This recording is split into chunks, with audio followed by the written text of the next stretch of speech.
Hi everyone, we are the three engineers from Trondheim, Marine Technology, who has came up with this device which we call pump fiction. Pump fiction solves many problems with transporting a fluid. When brainstorming, we came up with a lot of different concepts, but we wanted to take a realistic approach. By realistic, we mean an efficient and feasible system in regards to materials, energy, and space usage. We all know it's more efficient to move just the fluid and not the fluid and the mass of the device. So that's why, as a result, we came up with a pumping system, which Alan will tell you more about. Okay, so you're probably wondering what's happening inside this black box here. Basically, it's stated in the task that we cannot just pump the water straight through. We have to operate the device remotely by a pneumatic or hydraulic system. So that's kind of what we do here. With these three syringes, we regulate the pressure inside this box here. It's kind of like a two-stroke engine with two valves, one-way valves on each side here. And by regulating the pressure, we are pulling water in and pushing water out the other side. We did actually do some calculations on the gauge pressure inside the box here. As you can see here, I'm not going to go into detail, but by assuming ideal air and constant temperature, we were able to, with one cycle of pumping, ideally you would decrease the pressure by 19.4 kilopascal inside this box, which is about 1.97 meters of a water column. Of course, when you start pulling water up, that pressure difference is going to decrease again, but we just wanted to make sure that it's got pretty good pressure to pull water. Our two one-way valves is placed here and here, and is basically built out of a syringe without piston and two nails. The valves has two conditions, open and closed. In the closed condition, the water flow is stopped by the nail head, and in the open condition, the water flows around the nail, and the nail is stopped from flowing with the stream by another nail that is right there. By connecting two of those valves in series, when the pressure reduced, we get water pulled inside the chamber, and when the pressure rises, the water is pushed out of the chamber and down the aqueduct. We wanted to build a construction that has the highest strength to weight ratio, and that's the reason why we choose to build the truss construction. Okay, yeah, let's try it. Yeah, hopefully. Okay, so basically the kind of lowering of the aqueduct is just based on this syringe here. When you push it, it's fastened with a rope here. So when I push this one, it's going down like this, and then suddenly Good job. Should you reset or should we? yeah, we might as well just reset it and do one more time. Kind of, let's adjust it before we... Something like that? Yeah. Alright. Okay. Vi skärpen där nu.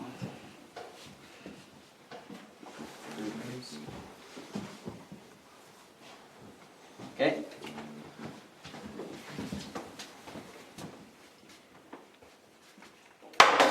There you go. Yep. And this syringe pushes out the tubing for the water reservoir.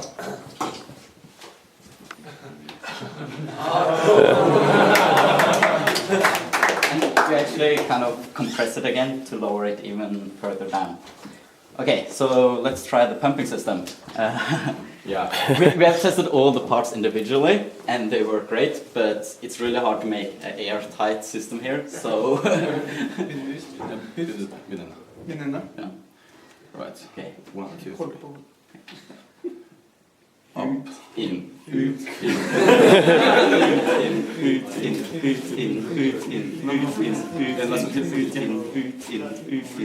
The one-way wall, come on.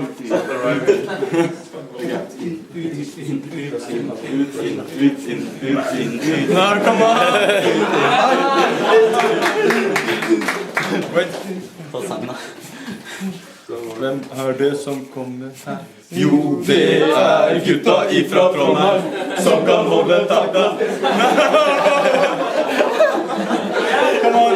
Okay. One more reset. Vi kan prøve blåse. Yeah.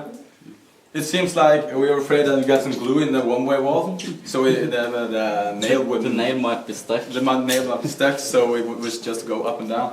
I'm not afraid of that. I'm not sure if you can see it, but we got water up here now, so we're getting pretty close. But Okay, I'll show you.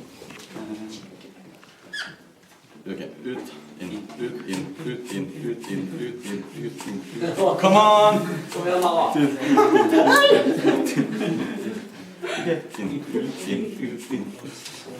No. okay. Shit. Yeah. We were a little afraid of that. That we might have some glue in the one-way wall, and then it will just go down again. When we made this box airtight because we used so much glue. We do have some fun facts though, something to take into consideration.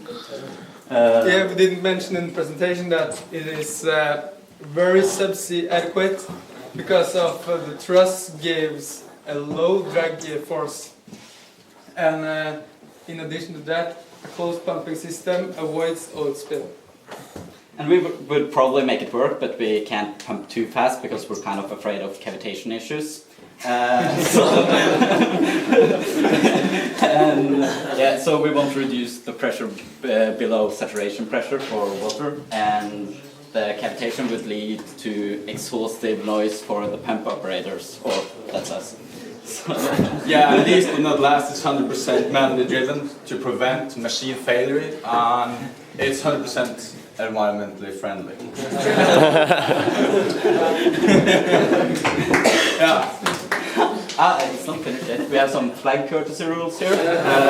During test runs, we ran into some problems because we were actually operating the device without flagging, and that's pretty bad. So we have mounted an automatic flag raising construction. So as soon as the device is operating, the flag is up.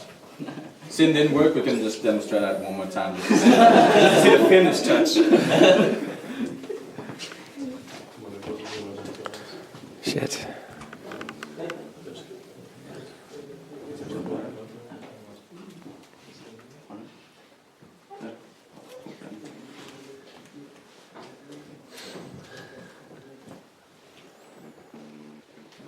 All right. I'm sorry. And wow!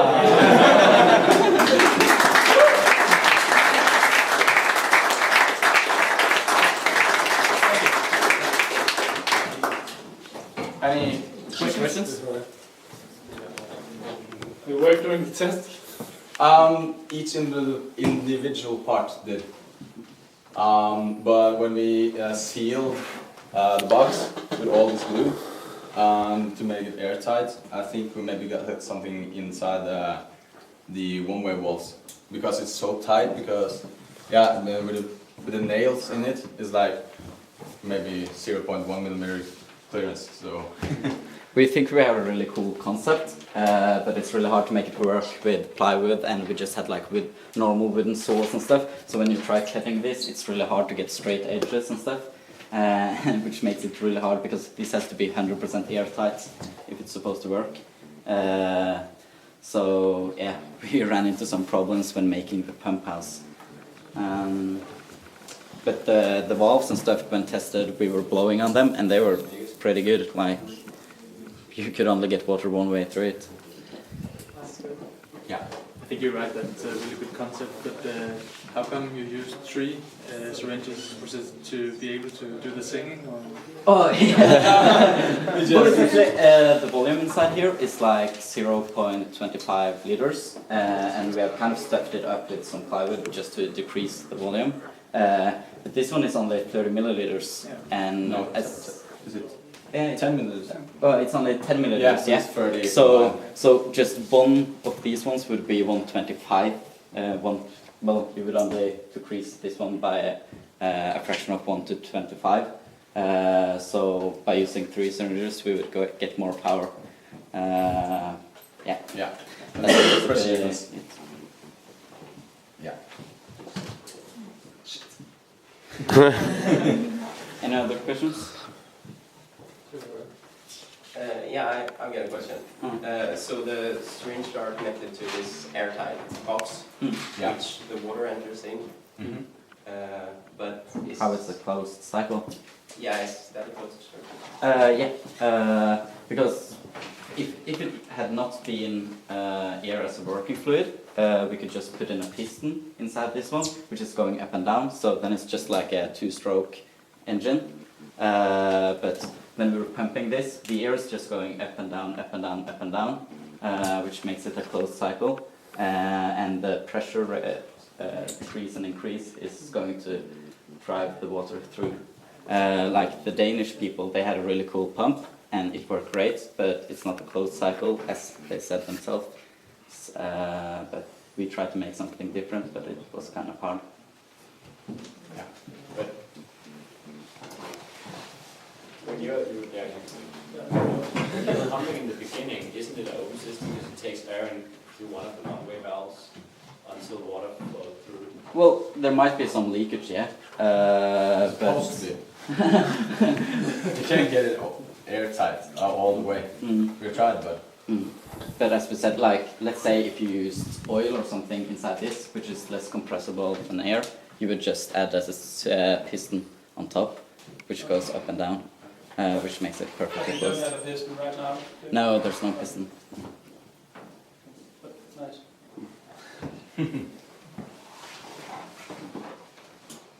anything else? Yeah. No? All right.